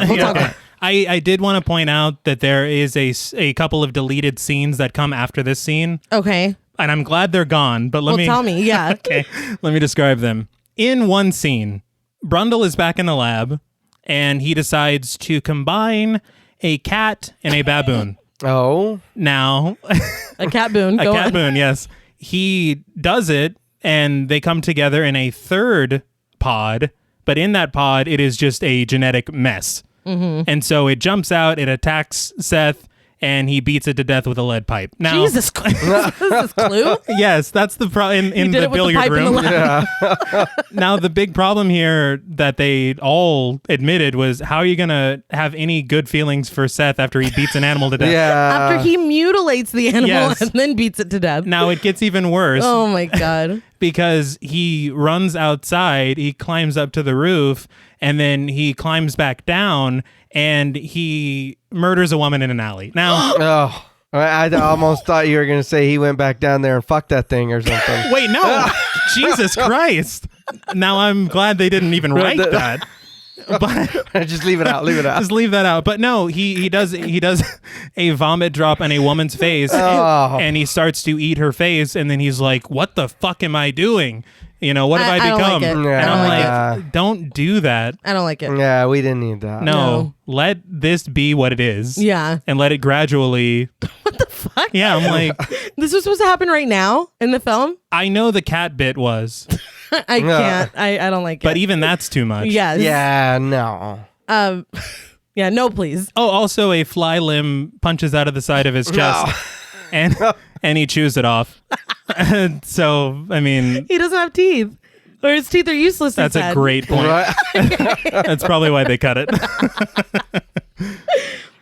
Anyway, we cut to a hospital, and as Veronica is wheeled in, she tells Stathis that she doesn't want to lose the baby and asks what's wrong with her. Next, we see her in an operating room giving birth. Because at first I thought she was going in for an abortion. Right. But yes. It looks like she's giving birth. And I'm like, what the fuck? I'm very confused at this point. But when the doctor is unable to do it on his own, and the doctor is David Cronenberg, right? Yes, it is. I was like, what the hell? But he instructs her that she has to help him push. And Stathis is, scrubbed up and fucking being all supportive next to her. But he's encouraging her to push. And finally, everyone in the room reacts in horror, including Veronica, who just keeps screaming. The doctor reveals the baby to be a giant wriggling maggot. And Veronica wakes up in her apartment horrified. This was a dream, thank God. Oh, yeah. But yikes, yeah. I read there was another actress who was involved who was going to play Veronica, and she read that scene and dropped out. Wow. So, I mean, it's a lot. It is. Yeah. It's a lot. What do you do with that? Scream. Do you raise it? Like, No. you don't want a giant fly? No. Giant fly baby? I like that you thought about it. Well, I'm like, could I love it? No. Back at the lab, Seth types on his computer and we see that his fingers are now misshapen with like gory recesses where his nails should be. Ugh. He types about the Brundlefly project, with its goal being to reduce to a minimum the percentage of fly in Brundlefly. We get a shot of his face, which is a completely different shape now. Yeah. Like, we don't look like Jeff Goldblum anymore. No, like, it's at all. bulbous. Yeah, there's like no semblance of him anymore. No, it could be anyone under there. It could be. But we know it's Goldblum. The eyes, that's where. Yeah. Right. That's where we have. That's fair. That's it. And I guess he's naked, and even his shoulders and his chest that we can see have that same texture. Right. Like, it's everywhere. And he types the solution: the fusion by gene splicing of Brundlefly with one or more pure human subjects. So I'm like, Seth, no. Yeah. No. And I loved this part. He speaks to the computer to find that his voice is no longer recognized as Seth Brundle. Yeah. That's real tough. I thought at that point, I didn't realize he had a workaround. I was like, you're done. That's it. It's over, Seth. Pack it up, Brundlefly. But the computer is like freaking out because it doesn't recognize him. And Seth puts a pencil in his mouth and takes it out to start typing again once the computer stops. And a tooth falls onto the keyboard. Teeth stuff, man. Teeth stuff and eye stuff for me. That's it. It's too much. I'm pretty thick-skinned when it comes to horror, but I was like, ugh, like I winced. But we get a shot of his face and more teeth and blood just start pouring out of his mouth. And he just runs his tongue along his gums and is like, Yeah. It's like, I guess that's what happens to fuck, me. man. Right. But he shuffles into the bathroom. And again, he's not wearing clothes. And his entire body is only like vaguely human at this point. Like he has legs and arms, but Right. Everything else. everything else. But he looks at himself in the mirror and shakes his head, calling the teeth in his hand redundant and vestigial. He opens the medicine cabinet and adds the teeth in with the rest of the vestigial relics, including his ear and some other body parts. And was there a penis in there? I think there was. Okay. Because I was like, whoa. What the fuck I rewound happened? it and watched it again, and I was like, I can't tell for sure, but I've got a feeling. Well, he's taking this very well. Yeah. Let's just put it that way. Like I said, the compartmentalization. Yeah. He's in science mode now. But Veronica comes in and he turns to face her, and he's hunched over and like twitching now. Like he'll just inadvertently twitch, and it is such a nice touch to Brundlefly. I'm just wow. It's- like I hope whoever said that they were making a mistake in casting him, like got a fucking hangnail or something. Yeah, it's like don't wish anything too severe. Minor inconvenience happened to them because they're idiots. Well, the thing is that if I'm not mistaken, the twitches were Jeff Goldblum's idea. Oh man, it's perfect. And it's such a contrast because he was so cool, calm, and collected. Yeah. And now he's finicky. He's twitching like a fly. Yeah. It's just, and it's tragic and it's just hard to watch. And gross. Yeah. As cool as it is. Yeah. But he tells Veronica that she's missed some good moments. His teeth have started to fall out, and his medicine cabinet is now the Brundle Museum of Natural History, which again, still his sass, you know, but it falls flat. Well, to Veronica. But she says she came to tell him, and then she stops and she starts to cry. She says she just wanted to see him, and he tells her that she needs to leave and never come back. Abruptly, he asks if she's ever heard of insect politics. And when she says no, he admits that he hasn't either because insects don't have politics. They're just brutal with no compassion or compromise, and you can't trust them. He wants to be the first insect politician. And she's like, I don't know what the fuck you're talking about. But he puts it plainly, I am an insect who dreamt he was a man and loved it. But now the dream is over and the insect is awake. And I'm not ashamed to admit that gave me goosebumps. Yeah. Yeah. Literally. And then with the music that's accompanying Oh, this, no, yeah. it's just so sad. It's heartbreaking. Like, I know I keep saying that, but like it fucking is. But Veronica sobs and the music swells as Seth admits that he's going to hurt her if she stays. She cries harder and leaves.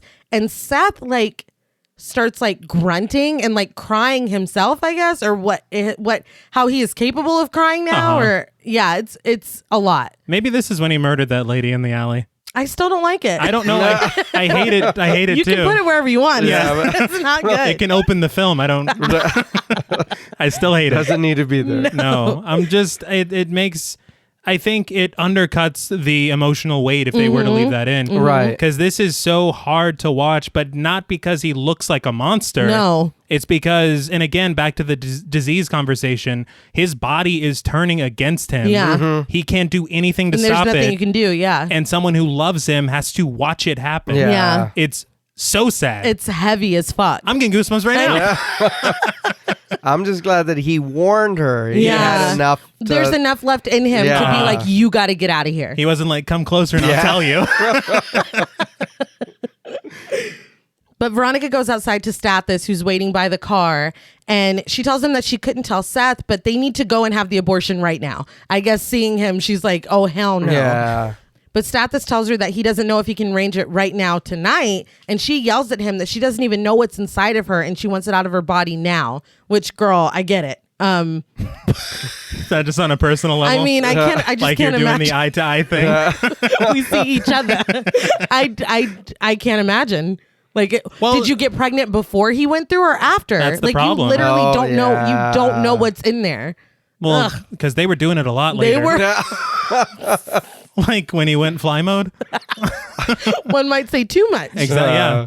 See, this was another thing with what's his name again? Stannis. Stannis Baratheon. How am I supposed to feel about this dude? He's supportive as fuck now. Yeah, it's like, I know you were just a piece of shit. You were literally 20 the minutes worst. ago. Yeah. But I think that this shows that he really does love her because now that the chips are down, he's like, okay, let's fucking figure this out. Like, I'm here. I know we still hate him. He's Yeah, still a piece of shit. But You just saw my face. I appreciate the character development is all I'm trying to say. I do appreciate the character development, but to me, it feels tactical. He's like, okay, I don't think so. bowing down to her at the clothing store did not work. Asking the cashier if, whatever did not work. Maybe if I'm super sweet now I don't. I take care of this fly situation. Shit. Who knows? I disagree. Yeah, I don't know. I think it's genuine. That's Because a lot to deal If he with. didn't really love her, dude, I'm so Veronica Yeah, fucking fuck who, dude. that. I'm a ghost. I think he loves her in a creepy way, though. Probably. Yeah, he's a piece of shit. Anyway, they get in the car and drive away, but we see that from the roof, Seth is watching everything. So cut to a clinic, and Dr. Cheevers, played by Leslie Carlson, asks what this situation is. Stathis explains that Veronica is pregnant and wants to not be, and they have reason to believe that the baby will be deformed. When Dr. Cheevers continues to reiterate that it's the middle of the night, Stathis makes it clear that this is important.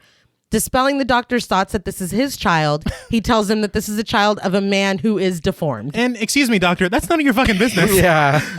He did. Is this your child? It's like, Yeah. motherfucker, He's are you going like- to do it or not? Yeah, the tea, we can talk later. But As right you now- said, this is the middle of the night.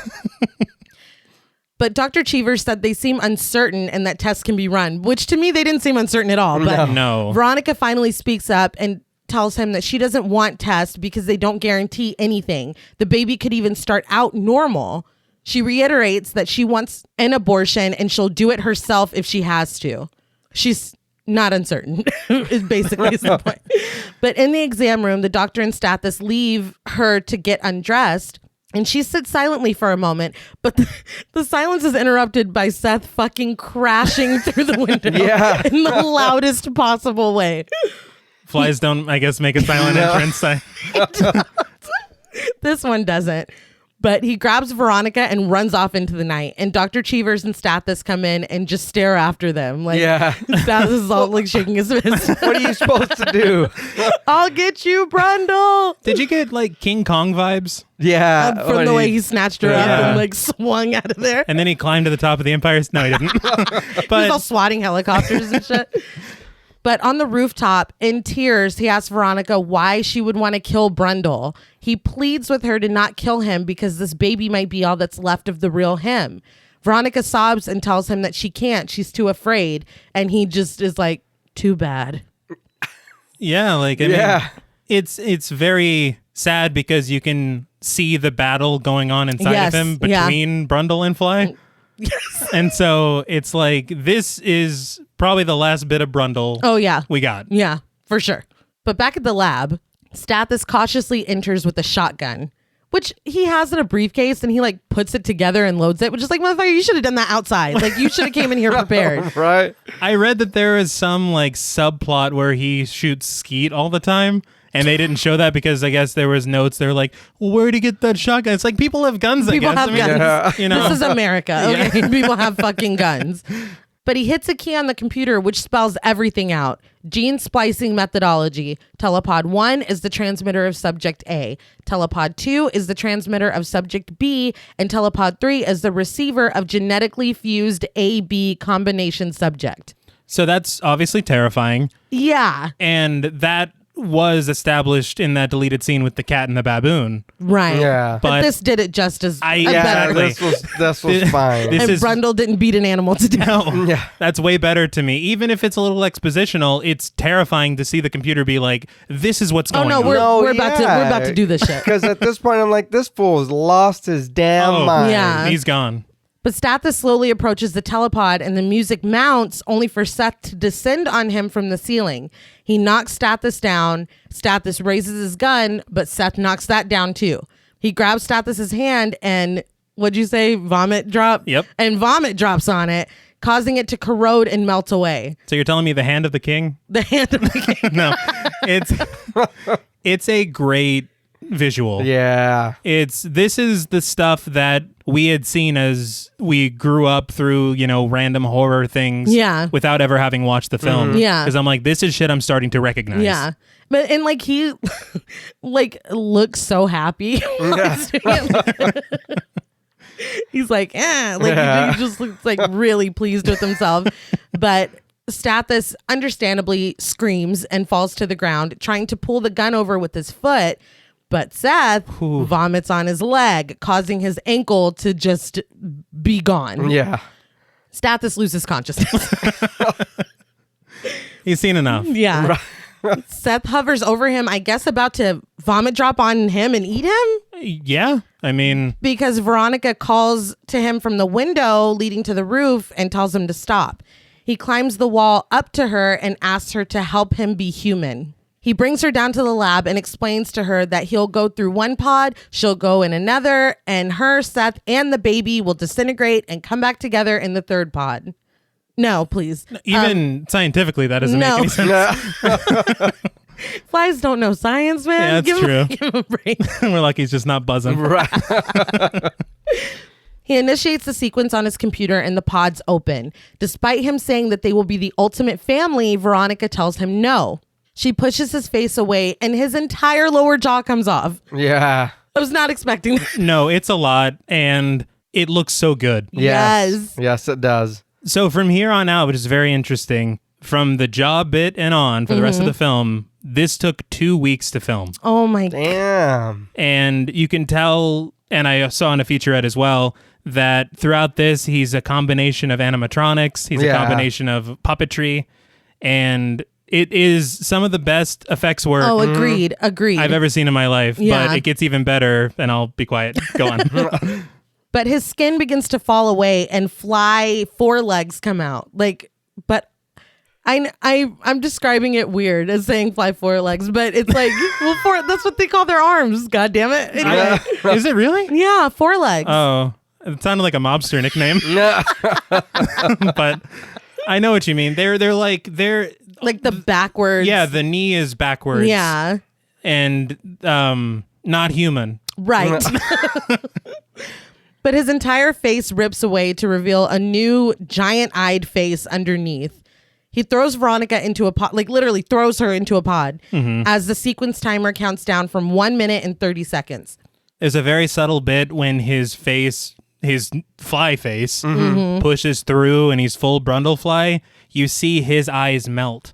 Right. Yes, yeah. And it's like, that's Brundle. That's Yeah, it. he's gone. He's gone. That was the only thing we had left. So this is what the fly looked like that was in there with them? It's a pretty fucked up, what breed of... Where the fuck is he from? That's why the baboon was so pissed. Yeah. Yeah, he can take all my picnic stuff I don't even want. But Whatever you want.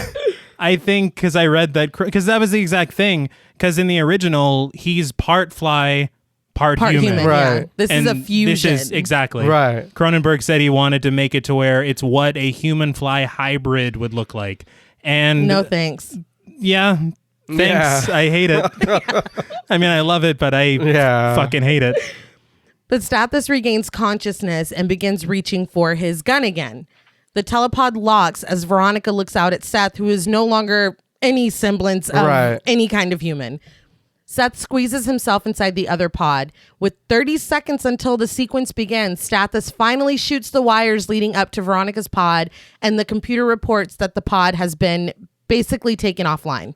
Seth smashes the glass of his pod. I don't even think I should call him Seth anymore. No, you're Brundlefly. going first name? Yeah. That's an My interesting dude choice. Seth.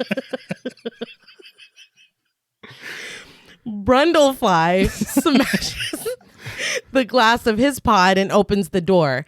He tries to exit, but the sequence begins when he's only half out, so he disappears with a moan and a flash of lightning. Stathis crawls to Veronica's pod and opens it for her, and she leaves as the computer begins calculating and announces fusion of Brundlefly and telepod successful.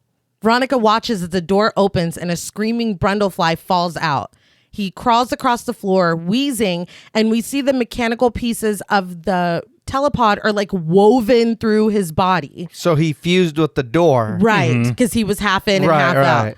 Veronica raises the gun and then lowers it, sobbing. But Brundlefly takes the barrel in its like claw and raises it to its misshapen head. Another moment where it's just like the saddest fucking shit in the world. Yes, I genuinely, when that happened, I felt a twinge. Yeah, man. Yeah. And Like it hurts. The thing is that this is very close, if you think about character beats, to the source material. Yeah. But it just in a different way. So again, it's like Cronenberg, like, no, we'll take bits and pieces, Let me handle this. but we'll do it our terrifying way. But Veronica backs away, saying that she can't. Brundlefly looks up at her pleadingly as it can look, and she pulls the trigger. Its head explodes and she collapses, sobbing. Stathis watches on, and Veronica continues to sob as it fades to black. And then that's fucking it. Yeah. That's the film. It ends so abruptly. Yes. I read Cronenberg had said something along the lines of, once your hero's dead, your movie's over. Wow. And so, yeah. Goodbye. Yeah. But one thing I did want to point out is that the first name in the credits is the special effects fucking master. Good. Wow. Yeah, Yeah. Chris Wallace. And I think you know that when your credits begin with the special effects, you knocked it out of the You park. done good. And he did win an Oscar for the work on this film. Oh, yeah. Good. Good Yeah. shit, because So- that was fantastic. Oh, yeah. Some stuff, man, they were just killing it in the 80s. Yeah. They were. Because they didn't have the crutch of technology. No. They're like, we'll figure this out. And boy, did they. Yeah. Yeah. But I have to ask. So, what did you guys think of The Fly? I really, really like this movie. Like, this movie has got a lot of... God, I don't even like. It's just. It's like it's good. Like, I want to watch it again. I know we can go on and on about Jeff Goldblum, and Yeah, we can if you yeah. want. Let's go. But like you said, like the emotions, like the everything. The movie is like, and you still feel bad for him even after he's changed and it's like, oh, it's Yeah. like, fuck, man. But this movie is great. Like, I think the runtime could have been a little longer. Sometimes it was confusing, like time frames because of him wearing the same shit or them just moving the story really fast. Other than that, I really don't have too many complaints. Like, honestly, like, I really don't. I agree 100%. That really was my only complaint, is that time is very hard to keep track of. Yeah.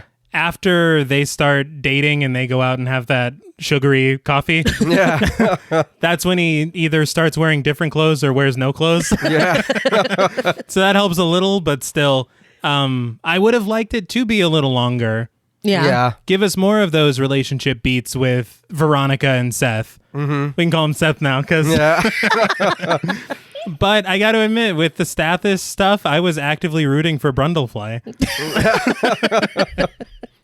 But for me, the effects are just unbelievable. Oh, yeah. And the performances, people kind of point to this movie for the effects alone, but Gina Davis and Jeff Goldblum are incredible. Yes. Oh, yeah. Yes. And I forgot to mention, their chemistry makes perfect sense because they were dating at the time. I love it. wow.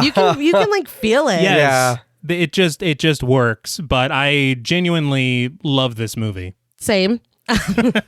I prepared ahead of time, actually, instead of just being like, movie good. I have some points I want to make. I feel like you said at face value, it can be like the effects can overshadow the story, but the story is so important because there's so many aspects to it. I have that this is a story of love, Right. both requited and unrequited. Stannis Baratheon. Speaking of him, it is a story of character development with Stannis kind of, it's like Veronica is this fixed point in the middle of a seesaw and Seth and Stannis go from one being up, you know what I mean? Right. To being down and then the other one being up. Because at the end of the movie, I know we don't like him, but he was a real one. Like he didn't, I fucking told you, like that's what I would have expected from his character, but he like really stepped up. That's why I said I was confused. Because I felt the same way. I was like, this guy's a fucking jerk. And then he turned it aroround and I was like, ugh. I mean, and the thing is I did read that there was supposed to be another scene where it showed Stannis and Veronica were together now and they were raising I'm so glad that what, a maggot? a normal child. A human child. But my thing is he was such an asshole. I don't care what he deserved. We're not going to work. To get his hand dropped. So I understand there was a lot of development, especially fucking Brundle. Yeah. His transition, not just physically, is unbelievable. And that's another thing. It's almost like in the coffee shop, he had talked about actualizing himself. And so I'm like, were these dormant traits that since he didn't socialize, how kind of demanding he became and forceful he became? Was this there, but he doesn't interact with people? So this brought it out of him and being like, it's an amplification of his strength of every good aspect. So maybe it was amplifying some kind of dormant assholery that was... The Fly's like, be yourself, man. Yeah. do it. So that goo was just kind of turning him into a cocoon, right? Yes. I guess. Right? But also we have the fallen ambition with Seth literally fusing with his work at the end. Like we cannot ignore that symbolism. No, all he was before Veronica was his work. Yes. And that's all he became. Yeah, that sucks. Oh, yeah. Yeah. And we have the internal struggle of him literally telling her, get away from me. And then succumbing to being Brundlefly and going and fucking getting her and taking her back. Like, it's like, you're the one that told me to leave. Yeah. But I mean, I don't know. I feel like this is such a human story, even though the main character loses his own humanity. Like the way I'm just so impressed and blown away. I appreciate the subtlety. Like I had said, how gradually his skin just gets worse and worse. I mean, it's so gradual at first. You're like, he didn't look like that before, right? Like you're like, was that his skin didn't look like that before? Yeah.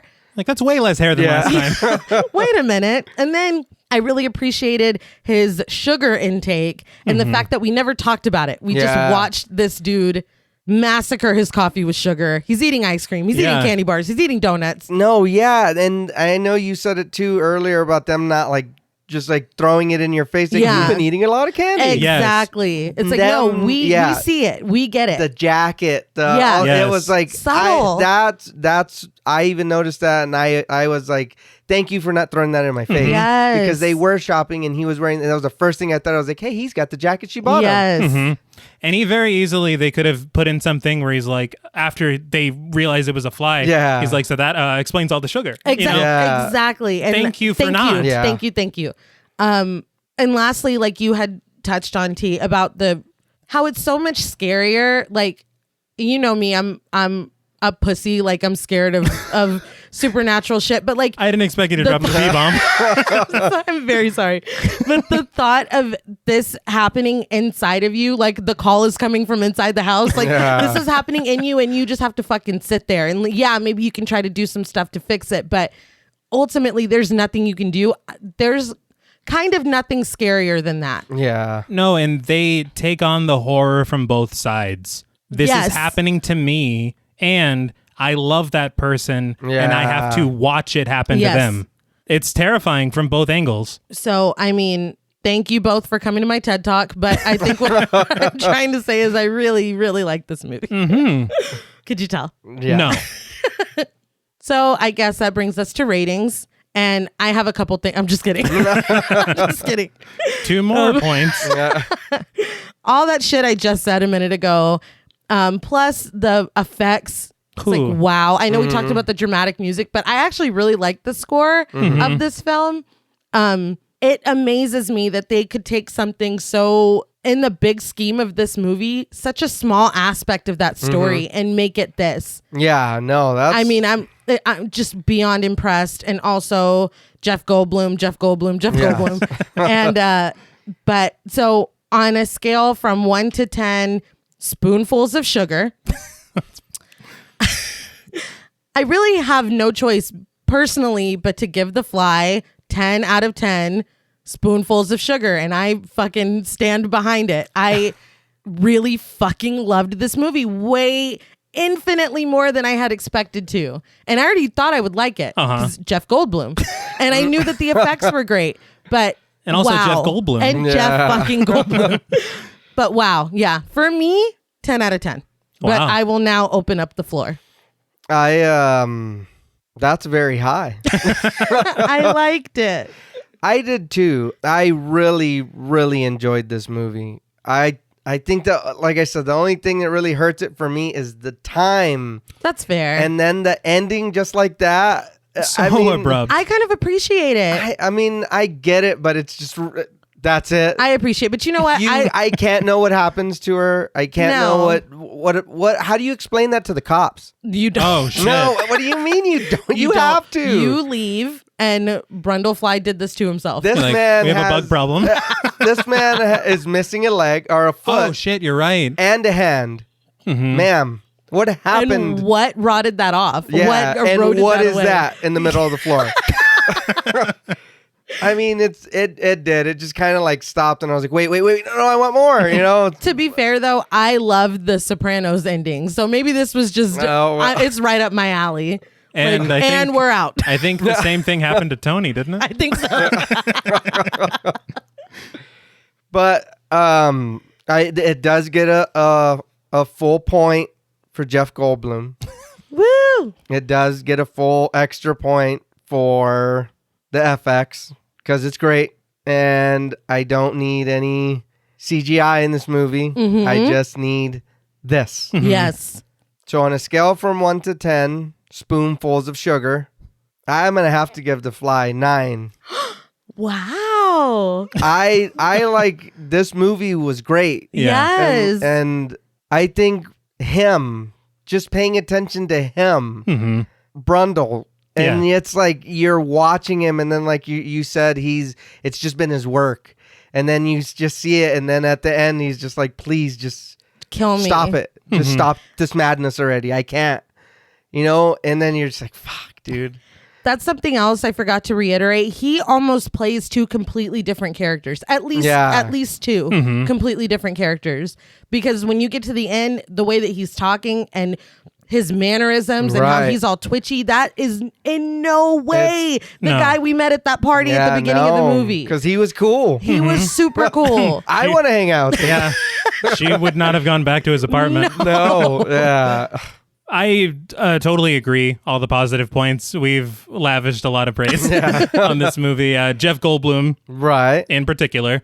I think really, again, my only complaint is that bit with the time thing. How much time is passing here? We don't know. And I do want more time with the two of them before he goes all Brundlefly. Yeah. But I think the only other real complaint that I have about it is Stathis. You hate that motherfucker. I do, and it's not even like, it's not a matter of me just, because if it's just a matter of him being the villain or whatever, then good. It's good I hate him. Right. Yeah. You know, but it's a matter of him not really earning these moments from Veronica. Well, I mean, maybe at the beginning of the movie, he had that headache. He was going through a really hard time. That's another. I know I keep talking, but You're that's fine. another fantastic thing about this movie, because like I had said earlier, and I forgot to come back to it. There you go. You think Stathis is the villain, and then you're like, no, wait, Brundle is the villain. There's not a villain. No. And that's so good because in everyday life, Right. It's not like that. no. Yeah. some people are assholes to you. Yeah, but then they go home and they're awesome. Yeah. So I mean, it's just, it goes deeper. Can I give it an 11? No. But I do, because, you know, for me, I haven't watched a lot of Cronenberg films. Mm-hmm. I've seen maybe 3 or 4. Yeah. This is, for me, the pinnacle of what I've seen so far. Mm-hmm. It is so good. And the most important thing, because body horror can very easily just be, that's fucking gross. Yep. Right. But this is so much more. Nothing against those films, because I'm sure they have their own time and place. Right. But I like that this has an emotional weight to you being grossed out. Mm-hmm. It's not just, that's disgusting. This is a transformation that he's on a path. Right. Yeah. That he put himself on. Yeah. And he has to suffer through it, and so does everyone who loves him. Like, you're grossed out, but also you're sad. Yeah. Like, you're vomiting, but like you're crying too. That usually happens, but I mean, I can't say enough good things about the movie, but there are those couple of nitpicks. Right. So with that in mind, I think I have to go right in the middle with you guys, and I have to give The Fly 9.5 spoonfuls of sugar out of 10. It's a great flick. Yeah. It really is, man. I just blown away. Mm-hmm. Like I said, I was just texting, have you gotten it yet? Have you watched it yet? When are you gonna watch it? I'm like, it's just because I can't talk about it with y'all. Right. No, because we gotta that's wait. what we're doing here. Yeah. I So I'm feel like, somebody watch this movie. I feel like this is one of those movies that you could put it on at a party, Mm-hmm. and people are going to be like, "Oh shit, what is going on?" And then they're going to start just sitting down to watch course. it. As long as there's no snacks at the party. No. Well, yeah, We'll eat them properly. because like I know we've touched on other movies before where like it's good to put it at a party, you know what I mean, or to get together and kind of fuck around or whatever. But I feel like this is a movie where people are going to pay attention. Yeah. No, And they're the going to party be would like, kind of "Shut stop. the fuck Yeah. up, hold on." Turn down the music. Yeah, right. One thing I did forget to mention is the matter of the practical effects. Mm-hmm. Because of that, much like The Thing, this movie is not dated. No. Like, you can watch this at any time and you're like, no, it still looks fucking amazing. Oh yeah. And not a lot of films can say that these days. No. I mean, it's chapter 2, anyone? Thought we were done with that. We're never done with it. Well, that's all from us at Podmortem. What would you rate The Fly, and what should we watch next? Let us know on Twitter at @ThePodmortem. Be sure to follow us on Instagram and like us on Facebook. Be sure to follow each of us on Twitter at Blood and Smoke, at RealStreeter84, and at TravisMWH. Please consider pledging to our Patreon and stay tuned until after the music for a special shout out to our Wendigo Getter patrons. And remember, while it's great to dream big, don't let your ambition blind you to the little things. Until next time.